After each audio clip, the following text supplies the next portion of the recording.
नमस्कार प्रिय मित्रों, मैं हूं कर्नल गिरीश चंद्र खंकरियाल, आपका परम हितैषी और शुभचिंतक। प्रिय मित्रों,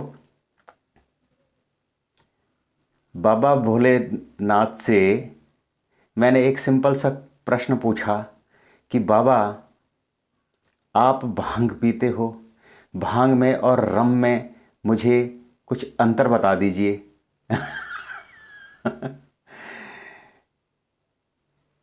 बोला, बेटा, भांग मेरा बहुत प्रिय पौधा है। ये दुनिया का सबसे अनमोल पौधा है। इसके औषधीय गुणों की कोई गिनती नहीं है। अनेक औषधीय गुण हैं इसमें। आज के इस दौर में इस पौधे का सबसे ज़्यादा इस्तेमाल किया जाना चाहिए। जिन जिन लोगों को मानसिक किसी भी तरह का प्रॉब्लम है, उनके लिए ये औषधि दिव्य औषधि है। इसके हजारों गुण हैं। इसका प्रयोग करने वाले सदा मेरे प्रिय रहते हैं। वो कभी भी कोई गलत काम नहीं करते, किसी का नुकसान नहीं करते, हर स्त्री को माता के रूप में देखते हैं, कभी किसी से झगड़ा नहीं करते, काम को पूरा करते हैं और उस काम में ही वो अपने परमात्मा को ढूंढते हैं। इसके गुणों का व्याख्यान करना, बखान करना बहुत बड़ा काम है। इसके लिए तेरे एक अलग से क्लास लूँगा मैं किसी दिन।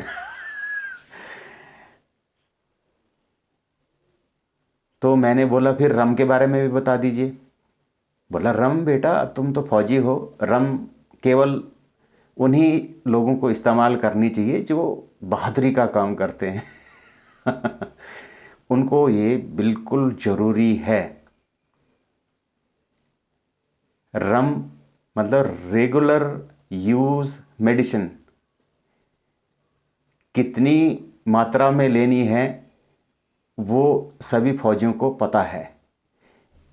30 ml इज इक्वल टू आधा pack, 60 ml is equal to full pack. अब जो है फौज के जो डॉक्टर होते हैं वो समय समय पर बता देते हैं कि आज कितनी क्वांटिटी में रम का डिस्ट्रीब्यूशन होना चाहिए। पता है आपको। लेकिन अगर उसी रम को अन्य बहादुरों को भी पिला दिया जाए तो वो उस बहादुरी का गलत इस्तेमाल कर देते हैं। उसका इस्तेमाल कभी वो अपनी बीवी की हड्डियां तोड़ने में कर देते हैं, कभी वो जो है अपने पड़ोसियों के दांतों को तोड़ने में कर देते हैं, कभी वो जो है खुद ही अपने ही दांतों को तोड़ने में कर देते हैं। और वो कभी भी जो है मेरे को ध्यान नहीं करते, मेरा ध्यान नहीं करते। वो मेरे प्रिय कभी हो ही नहीं सकते। वो मुझे याद ही नहीं करते, तो मैं भी क्यों याद करूं उनको। तो इस तरीके के इसके बहुत बहुत बहुत फायदे और नुकसान हैं। तो मैंने बोला, बाबा, उत्तराखंड से आप क्यों चले गए हिमालय पर्वत में, वहाँ अपने कैलाश पर्वत में? बोला, यही तो है, यही तो प्रॉब्लम है कि तेरे उत्तराखंड में पहले देवभूमि थी, वहाँ पर जो है इसका बहुत प्रयोग होता था। सभी भक्तगण जो है यहाँ पे आते थे और मस्त होते थे, मेरा ध्यान करते थे, यहाँ सुख और शांति थी। अब उसका प्रयोग, उसकी जगह पे जो है सरकार ने जगह जगह रम के ठेके खोल दिए हैं। बहादुरों की संख्या बढ़ गई है। हर जगह बहादुर ही बहादुर नजर आ रहे हैं। मुझे कोई याद करने वाला नहीं रहा वहाँ पे। अब मुझे फिर जो है चाइना में जाना पड़ा। चाइना की शरण में हूँ आजकल। वहाँ के लोग बहुत इंटेलिजेंट हैं, बहुत अपने दिमाग का बहुत ज़्यादा इस्तेमाल करते हैं। मेरे इस पौधे के बारे में भी वो बहुत कुछ जानते हैं और वो बोलते हैं कि दुनिया का अगर सबसे महंगा कोई पौधा है तो वो है भांग का पौधा, मैरिजुआना।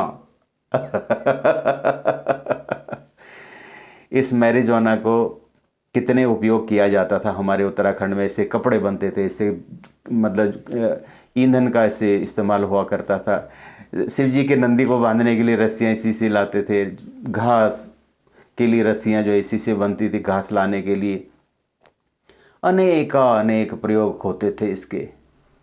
अब कहाँ से आएंगे, अब तो उगती नहीं भांग हमारे यहाँ पे। उगती भी है तो डंडे लगते हैं। तो उत्तराखंड सरकार से मेरा अनुरोध है कि कृपया जो है इसको फिर से दोबारा से